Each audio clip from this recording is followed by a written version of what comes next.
Hello বন্ধুরা, আমাদের এইচডিটিভি চ্যানেলে আপনাদের স্বাগতম। আমি দীপিকা চলে এসেছি আপনাদের জন্য গীতা এলএলবি সিরিয়ালের আপডেট নিয়ে। অগ্নিজিৎ মুখার্জি জানায় যে গীতা এলএলবির নামেই গীতাকে সবাই চেনে। কোর্টের ভেতরে ওর হাত চলে আর কোর্টের বাইরে কিন্তু ওর মুখ চলে। কোনোভাবেই গীতাকে কোনো কিছু বলা যাবে না। কাকুমণি খেপে যায়, বলে দেখো তোমার নাম কি, তোমার বাড়ি কোথায়, তোমার বাবা মেয়েকে, সবটা আমাদের জানতে হবে। আপনি এসব প্রশ্ন করার কে? কারণ আমি স্বস্তিকের কাকাই হই, আমার সব প্রশ্ন করার অধিকার রয়েছে। এটা হতেই পারে না, আমার সঙ্গে ওর বিয়ে হয়েছে, আপনারা তো দাঁড়িয়েছিলেন, এমনকি আত্মীয় স্বজনের সামনে ও আমাকে সিঁথিতে সিঁদুর ভরিয়েছে। ও আমার হাজব্যান্ড, তাই আর কোনো প্রশ্নের উত্তরও দেবে না। কোনো প্রশ্ন করার থাকলে আমাকে করুন, সেগুলো না হয় আমি উত্তর দেব। আর আপনাদেরকে এখান থেকে আগে বের করে দেই। কোনোভাবে এখানে আপনাদের থাকা চলবে না। সঞ্জয়ের শরীরটা খারাপ করছে।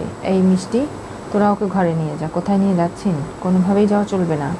আমার প্রশ্নের উত্তর না নিয়ে আমি কোথাও ওকে যেতে দেবো না। আপনি এতটা জোর কী করে খাটাচ্ছেন? দেখুন, আমরা এখানে উড়ে আসিনি, আমরা অগ্নিজিৎ মুখার্জি পরিবারের লোকজন। আমরা টাকা দিয়ে আপনাদের কিনে রাখতে পারি। দেখুন, একদম বাজে কথা বলবেন না। আমি প্রিয়ম্বদা চ্যাটার্জি। আমাদের কত টাকা আছে আপনার ধারণা নেই। আমাদের মেডিসিনের ব্যবসা আছে, এমনকি আমাদের কতগুলো হাসপাতাল রয়েছে আপনি জানেন? কত কোটি টাকা আমাদের মাসে ইনকাম হয়। তাই টাকা পয়সার কথা বলে আমাকে খোটা দেবেন না। আর আমারই সামনে দাঁড়িয়ে আমার জামাইকে মেয়েকে আপনারা অপমান করছেন, সেটা আমি দেখবো কী করে? বা দিদি, তুমি যে এটা বুঝতে পেরেছো অনেক বেশি। এখন চুপ করো, এসব বাহুল্য কথা একদম বলতে আসবে না। এবার কি করব? দেখো, আমরা কিন্তু কোনোভাবেই আমি নিজের ছেলের অধিকার ছাড়বো না, প্রশ্নে উঠছে না। তখনই গীতার সামনে এসে দাঁড়ায়, বলে আপনি আমাকে চেনেন না? না। কোনোদিনও দেখেননি? না। বললাম তো সেটা। তাহলে তুমি সামনে থেকে সরে যাও। কেন? আমি ওনার সঙ্গে কথা বলবো না। কোনো কথা তুমি বলতে পারবে না। তোমাকে এই বাড়ি থেকে আমি তাড়িয়ে ছাড়বো। তুমি ভান করে এই বাড়িতে ঢুকেছিলে, আর তোমার নিশ্চয়ই উদ্দেশ্য ভালো ছিল না। তা না হলে তুমি মিথ্যে বলে কেন থাকবে এই বাড়িতে? আর তুমি এখন আমার স্বামীর সঙ্গে কথা কেন বলবে? দেখো, আমি তোমাকে কোনোভাবেই অ্যালাউ করবো না। আমার একটা প্রবাদ আছে জানো তো, কোটের ভেতরে মুখ চলে, কোটের বাইরে হাত চলে। তুমি আমাকে থাপ্পড় তুলেছো, এত বড় সাহস তোমার? দীপ, কখনো প্রেম করেছো? কখনো পার্কে গিয়ে বসে বাদাম খেয়েছো? নানাভাবে এই লোকটাকে যে তুমি বিয়ে করলে, তার সঙ্গে তোমার সম্পর্ক কেমন? এগুলো প্রশ্ন করার তুমি কি? কারণ আমি কোর্টে প্রমাণ করে দেব যে উনি আমার স্বামী স্বস্তিক মুখার্জি। ঠিক আছে, তাহলে কোর্টেই কথা হবে। এখন আর কোনো কথা বলবে না ও, সেটাই কি ঠিক? হ্যাঁ। দেখুন, আমি আপনার পায়ে হাত দিয়ে প্রণাম করছি। কী করছো কি তুমি? আপনি আমাকে এই বাড়িতে আশ্রয় দিয়েছেন, তা না হলে আমার হয়তো প্রাণ সংশয় আরও হতো। আমাকে মেরে ফেলার চেষ্টা হচ্ছিল, ভেতরে বাইরে সবখানে আমার শত্রুতে ভরপুর। আপনি আমাকে আশ্রয় দিয়েছেন বলে আমি এখানে এসেছি। আমি আপনাকে ঠকাইনি।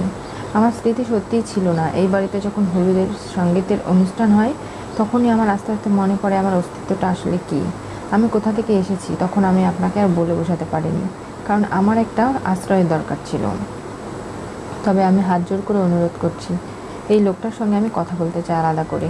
আমি জানার চেষ্টা করতে চাই যে উনি আসলে স্বস্তিক কিনা। ওনার বাবা মা, পরিবার পরিজন, কোথায় বড় হয়েছে, ওনার অতীত সম্পর্কে আমার জানতে হবে। দেখুন, আমি এগুলো সম্পর্কে কোনো কিছু জানি না। যা জানি দীপ জানে, ওকে বিয়ে করেছে। আমাদেরকে কাউকে কিচ্ছুও বলেনি। তাহলে কি করে জানবো বলো তো? তার মানে আপনারা কেউ ওনার সঙ্গে আমাকে আলাদা করে কথা বলতে দেবেন না? প্রশ্নই উঠছে না। আমার স্বামী কেন তোমার সঙ্গে আলাদা কথা বলবেন? যা কথা কোর্টে হবে, বলে তো দিলাম। আপনারা কি নিশ্চিত ওটা আপনাদের বাড়ির ছেলে? হ্যাঁ। তাহলে কোর্টে প্রমাণ করুন। ও তো বলছে যে স্বস্তিক গীতার স্বামী, আর তার প্রমাণ করার জন্য যা যা দরকার সবটা দিতে রাজি আছে। তাহলে আপনারা কেন শুনতে রাজি নেই বলুন তো? কারণ ওগুলো শোনার আমার কোনো প্রয়োজন নেই। দীপার সাথে আপনাদের সামনে আমার বিয়ে হয়েছে, এটাই সব থেকে বড় কথা। আর কিছু আমি মানতে চাই না। আপনারা বেরিয়ে যান তো এই বাড়ি থেকে। এখানে আর এক মুহূর্ত থাকবেন না। ঠিক আছে, আমরা আজকে বেরিয়ে যাচ্ছি, তবে কোর্টে আপনাদের সঙ্গে অবশ্যই করে দেখা হবে। আর স্বস্তিক, আমি প্রমাণ করে দেবো যে তুমি আমার স্বামী এবং তুমি অগ্নিজিৎ মুখার্জির ছেলে। তোমার কিচ্ছু হয়নি, তুমি বেঁচে ফিরে এসেছো। আর তখন দেখবো এই বাড়ির মানুষগুলো কি করে আটকায়। এই প্রিয়ম্বদা চ্যাটার্জি আমাকে আশ্রয় দিয়েছে, আমাকে বাঁচিয়েছে, তাই ওনার মেয়ের কোনো আঘাত আমি করলাম না। কিন্তু আমার স্বামীকে কাউকে আমি কেড়ে নিতে দেবো না। আর তাই আমি আজকে হয়তো চলে যাচ্ছি।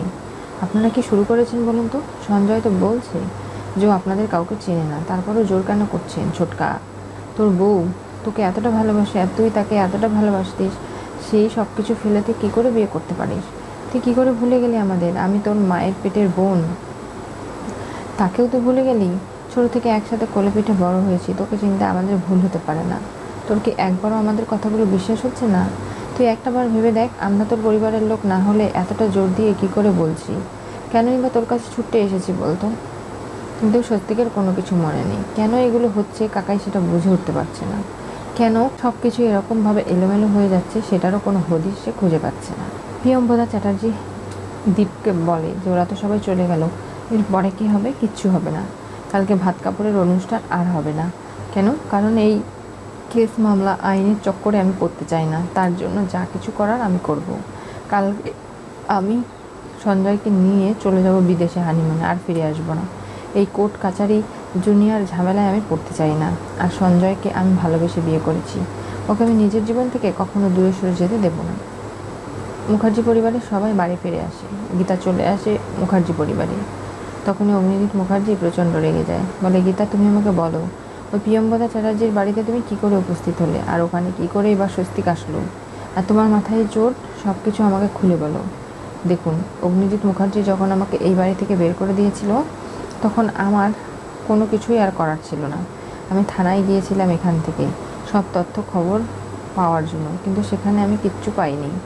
ওখান থেকে দুজন লোকের খবর পেয়েছিলাম যারা স্বস্তিক মুখার্জিকে গুলি করেছিল, দুটো।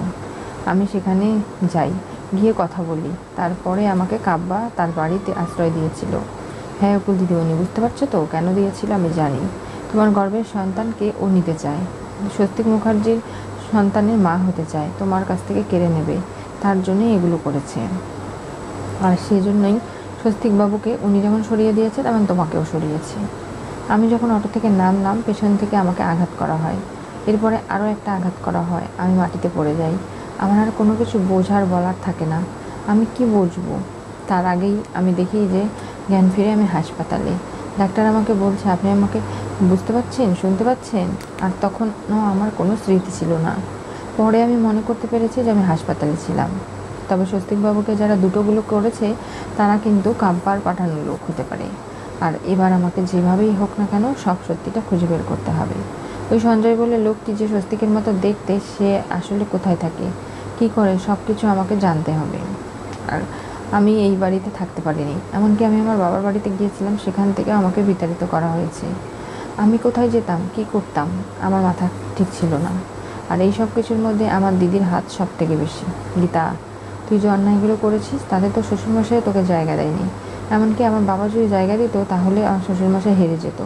তাই আর সেও কোনোভাবেই তোকে নিজের বাড়িতে রাখেনি। দিদি, সবসময় কেন তুই আমার সঙ্গে এগুলো করিস বলতো? আমি এমন কোনো অন্যায় করিনি, করতে পারি না, যার জন্য আমাকে এতটা অপমানিত সহ্য হতে হবে। থাক না এইসব কথা, যেটা আসল কথা সেটা বলো গীতা বৌদি। এরপরে কী হলো? তারপরেই দীপের সঙ্গীতের অনুষ্ঠান, মেহেন্দি। সেখানে হঠাৎ করে এত আলো ঝলমলে সব কিছু দেখে আমার মনে হলো, আমার স্মৃতি মনে পড়ে গেল। আমার মাথায় প্রচণ্ড ব্যথা করছিল। তারপরে তো তোমরা সবাই ওই বাড়িতে গেলে, তোমাদের সঙ্গে আমার দেখা হলো। ততক্ষণে স্বস্তিক মুখার্জির বিয়েটা হয়ে গেছে দীপের সাথেই। এবার আমি কি করব বুঝে উঠতে পারছি না। তবে আমাকে কোর্টে সবটা প্রমাণ করতে হবে। আমি এত সহজে হার মানব না। স্বস্তিক মুখার্জিকে আমি আমার নিজের জীবন থেকে দূরে চলে যেতে দেব না। তোমরা জানো না মেহেক, আমি আমার নিজের সন্তানকে খুঁজে বেড়াচ্ছিলাম। আমার মানসিক অবস্থা এমনই হয়েছিল। কোনোভাবেই সে যে আমার গর্ভেই আছে, এখনও বের হয়নি, সেটা আমি বুঝতে পারছিলাম না। আর এই বাড়িতে থাকলে অনেকের অনেক প্রবলেম। আমি থাকলে তাই বলি কি, আমি এখান থেকে চলে যাই, সেটাই না হয় ভালো হয়। না, তুমি কোথাও যাবে না গীতা, তুমি এই বাড়িতেই থাকবে। এই বাড়ি থেকে তুমি কেন বেরিয়ে যাবে? আমি তোমাকে এবং স্বস্তিককে বাড়ি থেকে বের করে যে বিপদ ডেকে এনেছি, সেটা আর কখনো আনতে চাই না। এখন আমাদের কোর্টে প্রমাণ করতে হবে যে আসলে ওই স্বস্তিক। কেন ওর কোনো কিছু মনে নেই, সেটাই আমি বুঝতে পারছি না। হ্যাঁ, দাদা কেমন করে আমাদের চিনল না, এর থেকে বড় দুঃখজনক আর কি হতে পারে? বাবা, তোমার যা কিছু করার তুমি করো, কোনোভাবেই আমরা কিন্তু আমাদের ছোটকাকে হারাতে পারবো না। যা কিছু হোক, সব কিছু মেনে নিতে আমরা রাজি আছি। কি হতে চলেছে গীতা এলএলবি সিরিয়ালের পরবর্তী টুইস্টে? গীতার স্বামী স্বস্তিক কোর্টে প্রমাণ করবে দীপকে জানিয়ে গীতা অগ্নিজিতের সাথে বাড়ি ফিরল। আজকে দীপ যেভাবে স্বস্তিককে বিয়ে করে ফেলেছে, স্বস্তিকের স্মৃতি নেই। স্বস্তিককে কেউ পরিচালনা করছে, আর যার কারণেই দীপের ওপর প্রতিশোধ নিতে দীপকে বিয়ে করা হয়েছে। স্বস্তিক সঞ্জয় সেজে আছে ঠিকই, কিন্তু কোনোভাবেই সে তার পুরনো স্মৃতিগুলো মনে করতে পারছে না। আর এদিকে গীতা তার সন্তানের বাবাকে কোনোভাবেই তার জীবন থেকে হারিয়ে যেতে দেবে না, এমনকি তার সন্তানকে যেন তার বাবার পরিচয় দিতে পারে সেজন্য এবার কোর্টে লড়াই করবে। কোনোভাবেই স্বস্তিক যে তার স্বামী সে সব প্রমাণ সে দেবে। আর এই সব প্রমাণ দেওয়ার আগেই পরিকল্পনা করে ফেলেছে দীপ যে তার স্বামীকে নিয়ে সে বিদেশে চলে যাবে। আদৌ কি গীতা পারবে? কোনো কেস যে হারেনি সে তার নিজের স্বামীকে ফিরে পাওয়ার এই কেসে লড়াই করে নিজেকে প্রমাণ করতে পারবে কি? জানতে চোখ রাখতে হবে আমাদের চ্যানেলে। পাশে থাকা বেল আইকনটি অবশ্যই করে ক্লিক করুন।